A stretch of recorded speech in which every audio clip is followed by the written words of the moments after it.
La terre était notre foyer. Le vent et l'air, le ciel bleu, les arbres et la végétation. Mais ces maîtres de guerre, qu'en ont-ils à faire? De la sentimentalité à leurs yeux. C'est notre monde, mais par la violence, ils l'ont réduit à néant. Ils ont pris la dignité, le bonheur, la fierté. Ils ont pris toutes les couleurs pour les assombrir avec des corps de millions de cadavres. Ils ont détruit le sens réel des choses avec leurs jeux stupides, faisant de la vie une épreuve de la peur. Avec leurs ambitions, ils ont anéanti les valeurs que nous portons, nous faisant ressentir que nous avions tort de nous en inquiéter. Eh bien, cela nous concerne, c'est notre terre, et ils la maltraitent depuis trop longtemps. S'ils veulent qu'on se batte, eh bien allons-y. À travers l'histoire, nous avons été conditionnés pour reprendre en chœur leurs refrains poussiéreux. Mais maintenant, c'est à notre tour de mener le chant. Battez-vous contre la guerre, pas à la guerre. Le passage que je viens de vous lire, ce sont des lyrics qui sont extraits d'un album qui s'appelle Christ, The Album, du groupe punk britannique Crass. Alors on pourrait presque penser que c'est un texte qui a été écrit il y a quelques mois par des altermondialistes, et pourtant il a été écrit en 1982, ce qui montre bien que, comme le dit le proverbe, plus les choses changent et plus elles restent les mêmes. Alors Crass, c'est un groupe qui est beaucoup moins connu chez nous que peuvent l'être les Sex Pistols, les Damned, les Clash ou même les Buzzcocks, mais dès lors qu'on va en Angleterre, c'est un groupe qui garde malgré tout une place très particulière dans cette scène punk de la fin des années 70. Alors Crass, c'est un groupe qui voit le jour, son premier album sort en 1978, donc ça arrive après les Pistols et après les Clash, mais c'est un groupe d'anarcho-punk qui vraiment déjà les membres du groupe vivent de manière communautaire dans la Dial House, pré-Deeping. Ils ont les idéaux anarchistes, libertaires sont vraiment très forts dans leurs convictions. C'est un groupe c'est un groupe pacifique, un groupe qui n'a que du mépris pour le star system, pour la starification, qui ne donne pas d'interview à la presse spécialisée, qui ne donne pas d'interview aux magazines qui parlent uniquement aux fanzines. Un groupe qui très tôt comprend l'importance d'ouvrir le plus possible le champ de son expression, que ce soit à travers les collages sonores, les happenings, les canulars, toutes sortes en fait de différentes pistes d'exploration qui vont permettre de diffuser leurs messages et leurs idées au plus grand nombre possible, parce qu'il faut le recontextualiser à la fin des années 70. Et évidemment, les moyens d'information alternatifs étaient beaucoup moins faciles d'accès que de nos jours, et pour des groupes comme ça, c'était un véritable mantra d'essayer de diffuser leurs idées et d'essayer d'ouvrir les yeux de la population sur certains points politiques précis. Impossible de parler évidemment de Crass sans la mettre en résonance par rapport à ce qui se passait en Angleterre à ce moment-là, avec évidemment la politique assez dévastatrice à l'époque de Thatcher, la guerre avec les Malouines, etc. Donc c'est pas une histoire qui est facile à raconter, l'histoire de Crass, parce que c'est un groupe qui a vraiment fait des manifestes, qui a écrit des manifestes, qui a écrit des pamphlets. Donc c'est un groupe qui a beaucoup réfléchi sur ce qu'il voulait dire, sur ce qu'il voulait transmettre au travers de ses albums, au travers de sa musique. Il faut la mettre aussi en résonance par rapport à une époque, voilà, où on n'a pas forcément toutes les clés. Mais aujourd'hui, on va pouvoir parler de tout ça de manière tout à fait tranquille, parce qu'il y a un livre qui raconte super bien cette histoire. C'est donc tout simplement l'histoire de Crass de George Berger, qui est sorti il y a déjà un petit moment aux éditions Ritrut en France. Alors les éditions Ritrut, ça fait un moment que je souhaitais parler d'eux. C'est une maison d'édition avec qui j'ai un partenariat depuis maintenant un petit moment. C'est une maison d'édition qui est spécialisée, quand même assez spécialisée dans le punk, le hardcore et tout ce qui est mouvement alternatif, mais pas que, il y a d'autres trucs à côté. Allez faire un tour dans leur roster, c'est vraiment de la super cam. Moi, c'est une maison d'édition que j'aime beaucoup. Là, mon bouquin, moi, il a quand même chargé, il a quand même vieilli, il a quand même bien vécu avec moi, mais c'est plein de photos, il y a plein de petits, vous voyez le petit marque-page sympa, le petit goodies sympa. Là, vous avez de chez eux Sur la route avec les Ramones, que vous voyez ici, qui est probablement voilà, un des meilleurs bouquins sur les Ramones qui ait jamais été écrit. Il y a aussi Burning Britain, je vais le prendre, Burning Britain en fait, qui est sur la seconde vague de punk britannique. Donc en fait, beaucoup les groupes que les métalleux ils aiment, en fait, qui ont influencé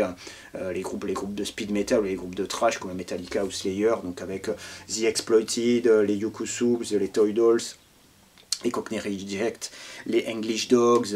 enfin tous ces Anti-Nowhere League, enfin tous ces groupes en fait qui ont vraiment compté pour les métalleux. Ça aussi c'est un super bouquin. La philosophie du punk, fait vraiment Ritrut. C'est une super maison d'édition tenue par un passionné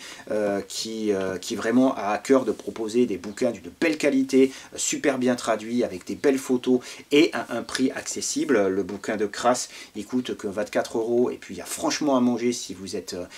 un amateur du groupe. On va alors aller faire un tour de leur roster, soutenir Ritrut, c'est vraiment une super maison d'édition. On va essayer de se décortiquer tout ce qu'il y a dans le bouquin dans la deuxième partie. Je vous préviens tout de suite, l'histoire est tellement dense, c'est tellement référencé et c'est tellement complexe que je ne vais vraiment que survoler ce qu'évoque un petit peu le livre. Si ça vous intéresse et si ça vous plaît, je vous invite ensuite à lire le livre parce qu'évidemment, ils vont développer des choses d'une manière beaucoup plus pertinente et beaucoup plus étayée que la mienne. En tout cas, soyez les bienvenus dans ce nouvel épisode de Ritz et Moll consacré à l'histoire de Crass.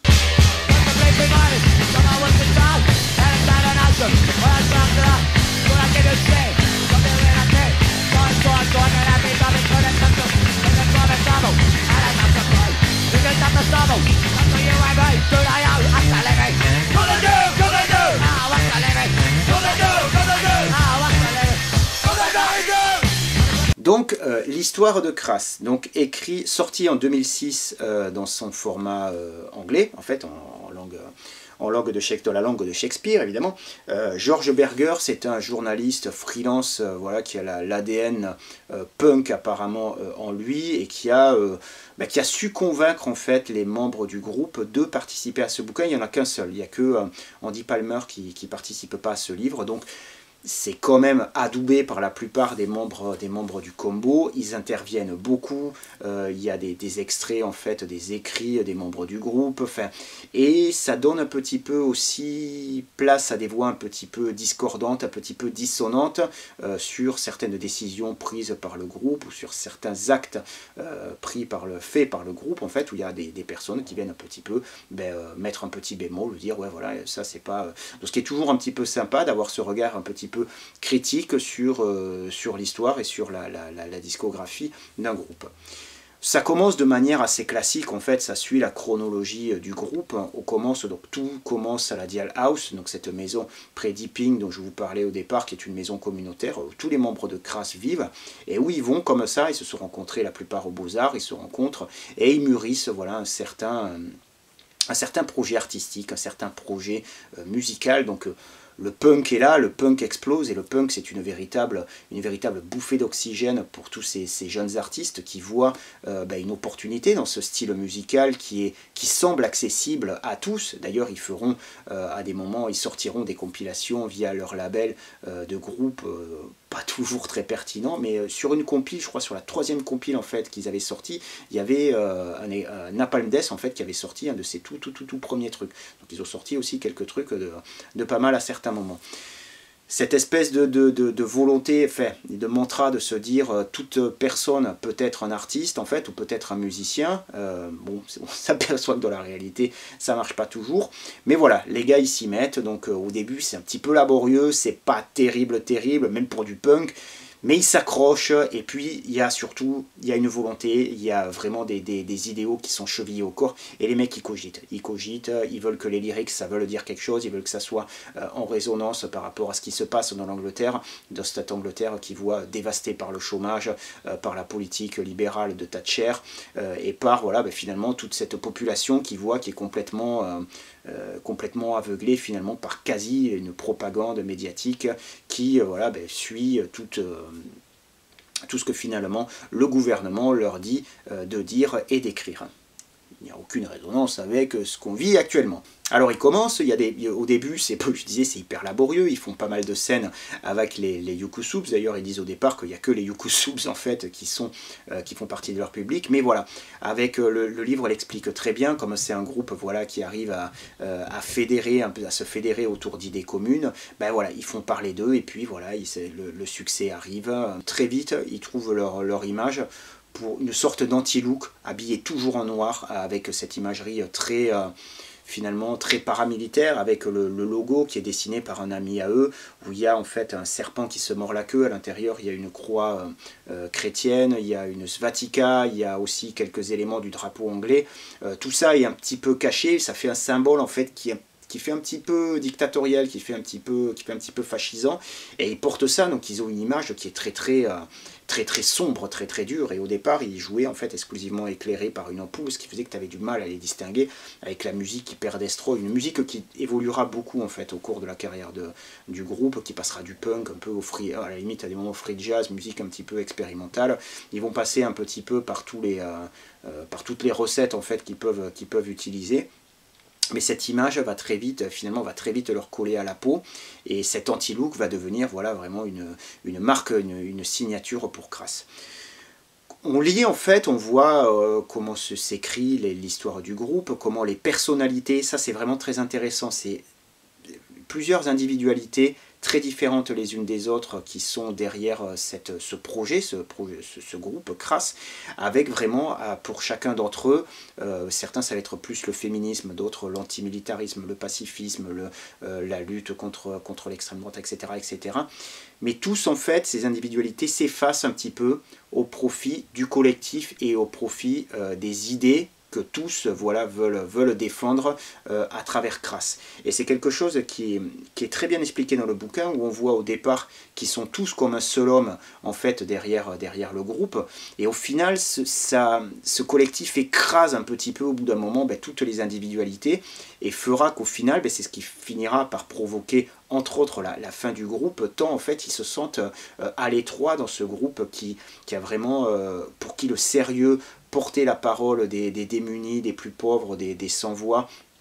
c'est vraiment l'objectif premier, et au final il n'y a que du sérieux tout le temps dans l'explication, tout le temps dans le débat, et finalement ça finit par cette absence de fun finalement, et cette absence finalement de perspective autre que celle que la lutte finit par les écraser. Vous ajoutez à ça le fait que au bout d'un moment ils avaient fait un collage sonore à la fin de leur carrière, où ils avaient imité, il y avait une des membres du groupe, une des filles membres du groupe qui avait imité la voix de Thatcher parce qu'elle imitait très bien, un acteur qui avait fait la voix de Reagan. Ils avaient fait une fausse conversation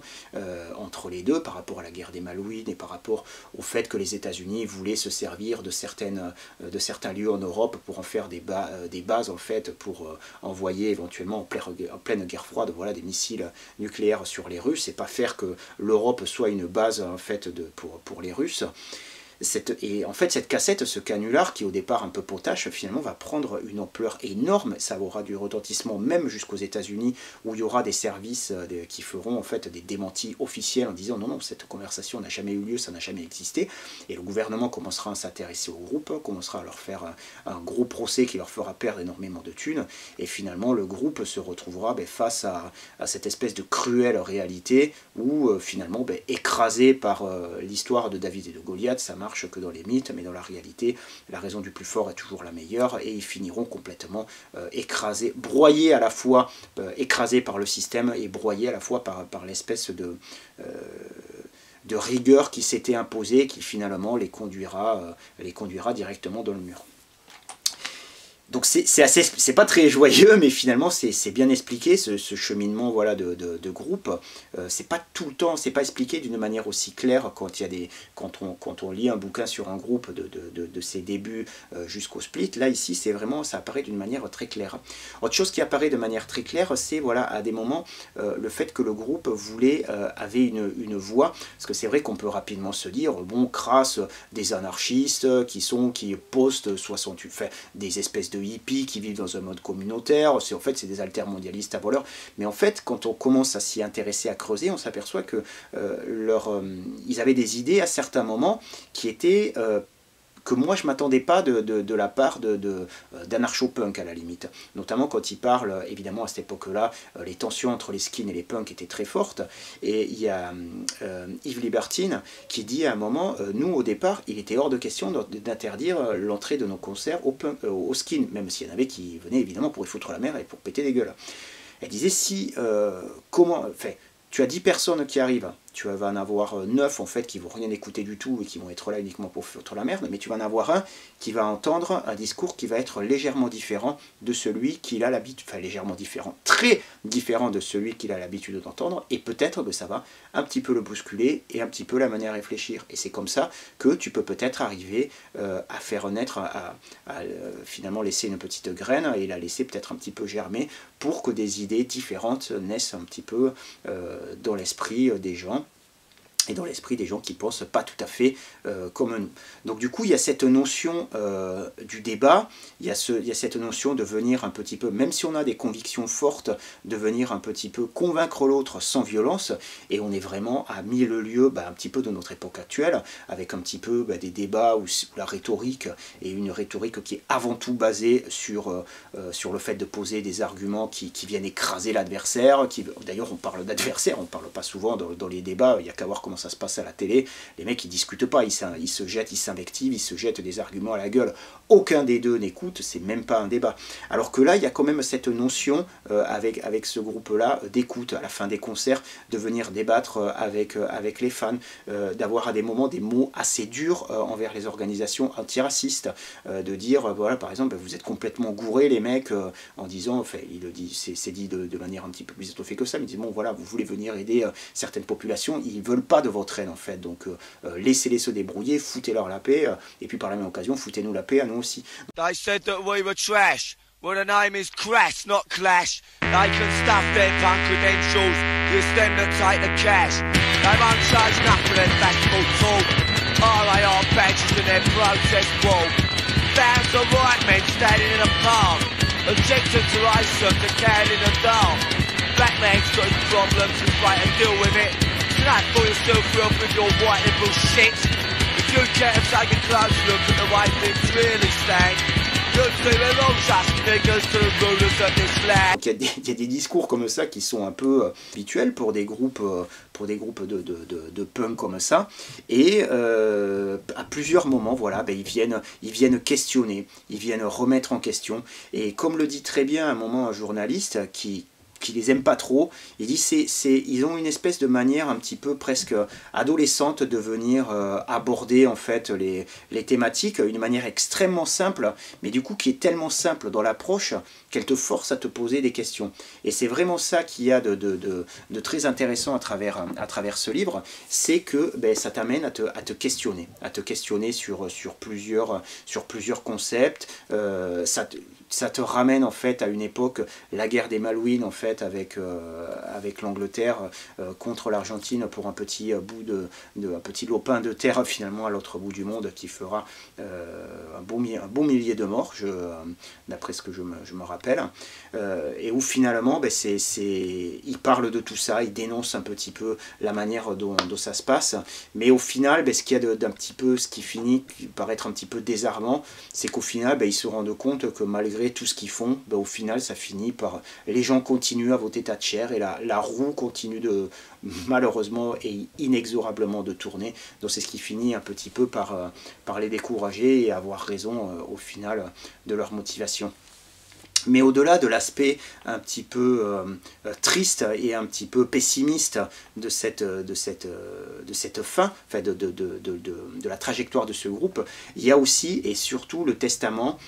outre le testament musical, parce que quand on écoute Crass, effectivement, il y a des trucs quand même qui sont vraiment intéressants et vraiment de qualité, et qui ont porté en fait une certaine ouverture du punk pour les années qui ont suivi. Mais il y a aussi cette espèce de testament de dire on peut aussi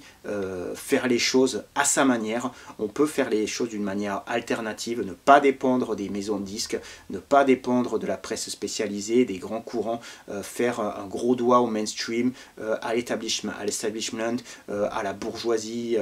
en l'occurrence à la bourgeoisie britannique, à toutes les choses finalement qui font chier, et puis tracer sa route et au final proposer, regarder en arrière et se dire finalement on est plutôt fier de